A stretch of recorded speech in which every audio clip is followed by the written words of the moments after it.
Matius 11 ayat 28 sampai 30. Marilah kepadaku semua yang letih lesu dan berbeban berat, aku akan memberi kelegaan kepadamu. Pikulah kuk yang kupasang dan belajarlah padaku, karena aku lemah lembut dan rendah hati, dan jiwamu akan mendapat ketenangan. Sebab kuk yang kupasang itu enak dan bebanku pun ringan. Pagi ini kita merenungkan bahwa kita perlu menyadari kebutuhan kita akan Tuhan. Tuhan mengerti semua jiwa kita, Dia tahu semua hidup kita. Dan manusia ketika tidak datang kepada Tuhan pasti mendapati hatinya dalam keadaan lesu, penuh beban gitu.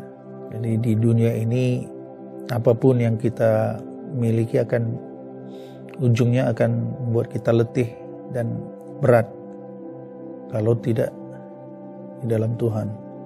Tidak peduli seberapa baik pun kita berpikir bahwa nanti aku kalau punya ini hidupku lebih baik, kalau aku begini lebih baik gitu. Ada orang berpikir kalau dia lebih cantik pasti hidupnya lebih bahagia. Kalau dia lebih kaya dia akan lebih bahagia, kalau dia lebih terkenal dia akan lebih bahagia gitu. Kalau dia dapat gelar, dapat jabatan, apapun itu ya. Nyatanya semuanya justru akan membawa kita keletihan, kelesuan, berbeban berat. Karena memang sekali lagi manusia itu diciptakan untuk Tuhan gitu, diciptakan untuk di dalam Tuhan, bukan untuk dunia ini. Apapun tidak bisa mengisi kekosongan hati. Kita pun sama. Walaupun kita mungkin sudah di dalam gereja, sudah di dalam pelayanan, tidak menjamin, tidak berarti hidup kita pasti tenang, lega, tanpa beban. Tetapi ketika kita merasa ada keletihan, kelesuan, berarti kita sebetulnya sedang tidak di dalam Tuhan. Itu saja jawabannya. Jadi hati kita ini gak bisa dibohongi. Makanya banyak juga orang walaupun di pelayanan hatinya lesu gitu ya, gak ada gairah, rasanya jadi beban gitu. Dan Tuhan tidak akan pernah memberikan kelegaan apapun gitu, dengan kita sibuk sana sini, sibuk pelayanan.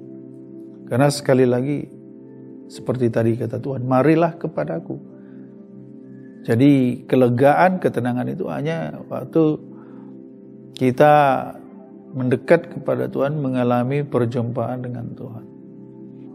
Dan ini masalah hati ya, sekali lagi. Hati itu hanya kita dengan Tuhan yang tahu. Ada orang setelah berdoa pun tidak tenang, enggak lega. Kenapa? Berarti dia enggak mengalami perjumpaan dengan Tuhan. Dia tidak mendekat kepada Tuhan. Yang ada hanya perkataan-perkataan saja. Mungkin pikiran kita saja berdoa bisa. Pikiran kita saja yang menyembah. Kita akan tahu bahwa kita itu akan sudah dekat dengan Tuhan kalau kita sudah mengalami kelegaan, ketenangan. Artinya kita enggak lagi sibuk mikirin apapun gitu. Bahkan keinginan kita pun kita enggak peduli lagi. Yang kita inginkan itulah yang membuat hati kita selalu gelisah kan. Aku maunya nanti begini, aku mau begini, aku mau begini. Atau maunya orang lain memperlakukan aku seperti ini gitu. Itu berarti kita sedang dalam posisi jauh dari Tuhan. Kalau kita sudah di dalam Tuhan, kita bahkan gak peduli dengan situasi kita, gak peduli bagaimana orang lain dengan kita. Karena kalau kita sudah di dalam Tuhan, situasi, orang, itu sudah tidak mempengaruhi kita lagi. Tetapi yang berbeda, kalau orang berpikir, aku mau datang sama Tuhan nih. Gitu. Aku mau datang sama Tuhan, aku akan dapat kelegaan gitu ya. Banyak orang berpikir, pokoknya asal aku berdoa pasti dapat kelegaan. Enggak juga gitu. Banyak orang, walaupun sudah datang, sudah berdoa gitu, tapi enggak terangkat juga bebannya itu. Enggak lega juga hatinya. Kenapa? Ayat 29 dikatakan, pikullah kuk yang ku pasang dan belajarlah padaku. Jadi waktu kita datang kepada Tuhan itu, Tuhan mau kita menggantikan kuk kita itu. Yang membuat berat itu kan kuk dunia ini kan. Semua itu akan membawa hal-hal yang berat. Yang seperti tadi saya katakan tadi. Kekayaan, keinginan, ambisi, perhatian orang, penerimaan orang gitu ya. Kita ingin diterima orang lain, ingin dipuji orang lain. Itu kan kuk semua. Jika orang nggak memuji kita, nggak peduli dengan kita, kita merasa terbeban, berat, gitu. Nggak dihargai orang. Gitu. Tetapi justru Yesus bilang, buang itu semua. Kalau engkau datang kepadaku, pikul kuk yang kupasang. Apa kuk yang Tuhan mau berikan? Tuhan berikan ini. Dia bilang, pikulah kuk dan belajarlah daripada aku. Tuhan mau kita justru melepaskan diri kita tadi, pikiran-pikiran kita tadi, ambisi-ambisi kita tadi, kemudian kita justru disuruh Tuhan untuk belajar seperti Dia. Menjadi apa? Lemah lembut dan rendah hati. Nah, ini yang di sini yang banyak orang gak mau. Karena ini melepaskan ego kita, karakter kita, sifat-sifat lama kita. Sifat-sifat lama kita ini kadang udah kayak kerak besi ya, udah membatu. Karena kita mungkin dididik dari keluarga yang gak pernah ngajar kita apa itu rendah hati, apa itu lemah lembut. Apalagi memang diri kita ini adalah orang-orang berdosa, orang-orang yang egois, orang-orang yang ingin menang, ingin yang lebih dari orang lain. Itu kan udah mengakar gitu. Yang kita harus sadar gitu. Nah, banyak orang kita gak sadar. Kita kadang banyak orang Kristen itu hidup dengan emosi kita. Lebih kuat emosi kita, lebih kuat sifat-sifat lama kita daripada rohani kita. Ini yang jadi masalah di tengah-tengah pelayanan hari-hari ini. Gampang tersinggung, ingin menyenangkan diri, ingin dipuji gitu. Itu masih kental itu di pelayanan. Dan itu harus dibunuh, dihancurkan. Baru kita bisa mengalami kelegaan. Itu makanya Tuhan bilang, belajar rendah hati, lemah lembut. Rendah hati itu menganggap selalu orang lain lebih penting dari orang lain. Menganggap diri kita lebih rendah dari orang lain. Aku ada untuk melayani orang lain gitu. Itu yang kadang di pelayanan pun masih gak belajar. Kita sudah pelayan, sudah jadi hamba Tuhan. Tapi kita masih lebih memikirkan diri kita dari teman kita kan. Kita gak peduli gitu dengan teman kita. Kalau kita gak belajar tentang rendah hati, ya kan, selalu menganggap orang lain lebih penting dari kita, kita gak akan pernah mengalami kelegaan. Walaupun kita sudah di pelayanan, sudah di gereja bertahun-tahun gitu, kita masih selalu memikirkan diri kita. Kita udah harus belajar untuk seperti Paulus bilang gitu. Aku sudah mati. Aku udah gak penting gitu. Aku ada untuk melayani orang lain, memperhatikan orang lain, membuat orang lain merasa lebih berharga gitu. Ini kan enggak kadang. Selalu merasa kita yang harus diperhatikan orang lain. Ingin menyenangkan diri kita gitu. Harusnya kita selalu berpikir apa yang kubuat, apa yang harus kulakukan, apa yang harus kupikirkan supaya orang lain itu lebih merasa berharga. Orang lain lebih diberkati gitu. Bukan tentang diriku lagi. Itu yang banyak kali orang gak mau belajar di situ. Makanya gak ada perkembangan kerohaniannya. Karena gak mau belajar dari Yesus tentang rendah hati. Yesus itu kan itu semua. Dia datang untuk apa? Mencari kita yang berdosa. Dia mau menderita untuk kita, berkorban untuk kita. Dia selalu peduli dengan orang-orang yang terhina. Dia selalu dari desa ke kota cari orang-orang yang sakit lah, orang yang terpinggirkan lah, orang yang terikat lah. Nah, kadang kita nggak begitu kan. Karena kita melayani pun di depan untuk ego kita. Gitu. Dari mana kita tahu bahwa kita melayani untuk memuaskan diri kita atau menyenangkan hati Tuhan? Dari mana kita tahu? Dari firman Tuhan bilang, kalau memang engkau sudah belajar daripadaku, belajar lemah lembut, hatimu mau dibentuk sesuai Yesus, rendah hati, ya kan? Jiwamu akan mendapat ketenangan. Tenang gak kita sekarang? Tenang itu artinya gini, tenang itu kita gak terganggu lagi dengan apapun situasi dan orang memperlakukan atau kejadian di sekitar kita. Gitu. Banyak pun masalah kita tenang. Bagaimanapun orang memperlakukan kita di sekitar kita, respon kita tetap tenang. Seperti Yesus, dia tenang sekali kan. Waktu mau dibawa ke kayu salib aja orang teriak, orang nangis, orang apa, menghina, mengolok-olok. Dia nggak membalas, dia nggak membiarkan apa yang di luar itu mempengaruhi apa yang di dalam hatinya. Karena dia sudah tenang, karena dia sudah bersatu dengan Bapaknya. Dia sudah merendahkan dirinya. Dia mau mengikuti apa kata Bapaknya. Kalau nggak tenang hati kita, berarti kita sebetulnya sedang nggak di dalam Tuhan, nggak mau belajar ikut Tuhan. Mau berapa lama lagi kita? Seolah-olah kita melayani, tapi hati kita nggak mau dibentuk. Makanya di pelayanan kadang begitu, ditegur kadang sakit hati, ditegur marah atau nangis, putus asa. Teman kita ngomong begini langsung, kok dia begitu ya? Berarti masih anak-anak terus gitu. Kenapa? Karena nggak mau dibentuk, nggak mau memikul kuk, nggak mau dikasih makanan keras. Kuk itu keras, maunya susu terus, maunya diperhatikan terus, maunya kalau orang Karo bilang ditami-tami, maunya dipuji-puji gitu. Nah itu anak-anak kan sukanya gitu.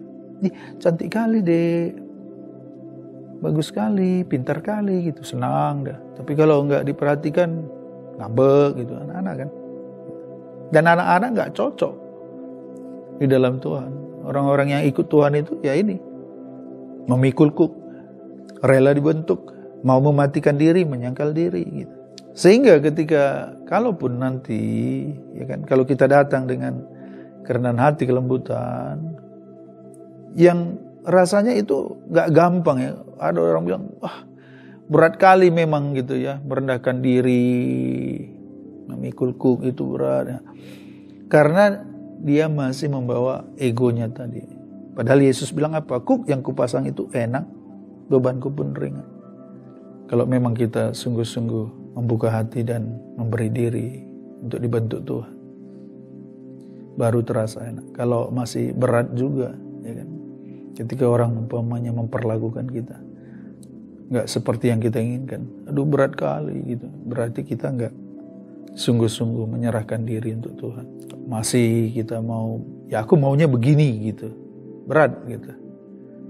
Dan ujiannya itu tadi kadang-kadang berhadapan dengan orang lain. Tiap kali saya berjumpa dengan seseorang, berhadapan dengan orang lain, itu ujiannya. Apakah aku merendahkan diri, apakah aku mau seperti yang Tuhan mau. Waktu kita dihadapkan dengan krisis, situasi, masihkah jiwaku tenang, hatiku tenang, masih tetap bersyukur, aku percaya bahwa ini pembentukan Tuhan. Atau kita gerasak gerusuk, atau kita teriak-teriak seperti murid Tuhan Yesus. Matilah aku kali ini, aduh gak ada lagi harapan, udahlah, tinggalkanlah aja lah ini, udahlah, menyerah aja lah, nah, itu udah. Masa dari tahun ke tahun begitu terus? Kenapa begitu? Karena gak mau dibentuk. Ingat ya, Tuhan itu gak bisa memaksa kita untuk jadi dewasa. Yang bisa membuat kita dewasa itu diri kita. Makanya orang-orang yang gak dewasa akan terus mengalami ujian dari Tuhan. Karena gak naik-naik tingkat, di situ terus gitu. Coba aku kasih dulu ujian kata Tuhan, nggak menang ya udah. Dan kali Tuhan bilang, nah ujian lagi. Ujiannya kok sama terus gitu, konflik dengan orang yang sama gitu. Akhirnya kita bilang, aku nggak suka kali lah melihat si Anu itu, gitulah kita berpikir kan. Karena kita nggak menang-menang menghadapi orang itu. Kalau udah kita menang dengan orang itu, kita udah tenang. Malah yang kita salahkan kadang orang lain, kita salahkan Tuhan, kita salahkan siapa gitu. Padahal di dalam Tuhan itu sekali lagi bukan masalah apa yang di luar, tapi apa yang di dalam kita itu lebih penting. Minta Tuhan selalu, Tuhan aku mau merendahkan diri, aku mau belajar seperti Yesus. Aku mau meremukkan diriku, merendahkan diri. Yang perlu kita lawan sekarang ini, diri kita ini yang paling banyak. Kadang itu juga masalah kita. Kita nggak masuk lebih dalam gitu. Dalam doa-doa kita itu tidak mau melihat diri kita ini jujur gitu. Ya Tuhan, aku ini sebetulnya begini loh Tuhan. Aku ini orangnya begini, aku ini orangnya gampang ingin dipuji, aku ini orangnya masih ego. Aku ini sombong kadang, kan perkataanku kadang kalau sama orang lain gak jadi berkat, pingin menang sendiri, gak mau mengalah. Coba perhatikan gitu, gimana aku bicara dengan orang lain, gimana hatiku berhadapan dengan yang lain. Apalagi menghadapi orang-orang yang sulit. Kan orang-orang sulit itu orang-orang yang Tuhan tempatkan di dalam diri kita untuk menunjukkan siapa diri kita. Bukan orang itu yang bermasalah. Berarti hati kita yang bermasalah kalau kita gak bisa mengasihi orang-orang yang sulit dihadapi. Lalu kalau kita bilang aku murid Kristus, kemudian kita bilang aku gak bisa berhadapan dengan orang ini, aku paling gak suka dengan, berarti kita gak seperti Yesus. Yesus menunjukkan hal yang tertinggi, orang yang menyalibkan dia pun dia bilang Bapa kasihilah orang ini. Masa kita gak mau belajar dari Yesus gitu. Kiranya Tuhan menolong kita ya, minta Roh Kudus selalu memeriksa hati kita gitu. Udah enggak aku lemah lembut mau Tuhan dibentuk Tuhan. Udah enggak aku merendahkan diri di hadapan Tuhan. Kalau enggak, di situ-situ terus kita. Jadi datang pada Tuhan, bawa hati kita, siap dibentuk oleh Tuhan. Dan nanti kita akan mengalami kelegaan, ketenangan seperti yang Tuhan janjikan. Dan kalau terus menerus ketenangan, kelegaan itu terus kita bawa, itu akan menjadi karakter kita. Mari kita berdoa. Kami bersyukur pagi ini Tuhan, firman-Mu mengingatkan kami bahwa di dalam Engkau ada ketenangan, ada kelegaan, ada sukacita ya Tuhan. Yang bukan diberikan di dunia ini. Yang bukan karena keinginan-keinginan manusiawi kami dipenuhi. Tetapi ketika justru kami mau taat, kami mau merendahkan diri, membiarkan Roh Kudus membentuk kami seperti Engkau ya Tuhan. Biarlah Roh Kudus bicara di hati kami masing-masing. Mengingatkan kami, membentuk kami setiap hari Tuhan. Biarlah lebih dahulu Tuhan membentuk kami sebelum Tuhan memakai kami untuk menjangkau jiwa-jiwa, untuk memuridkan ya Tuhan.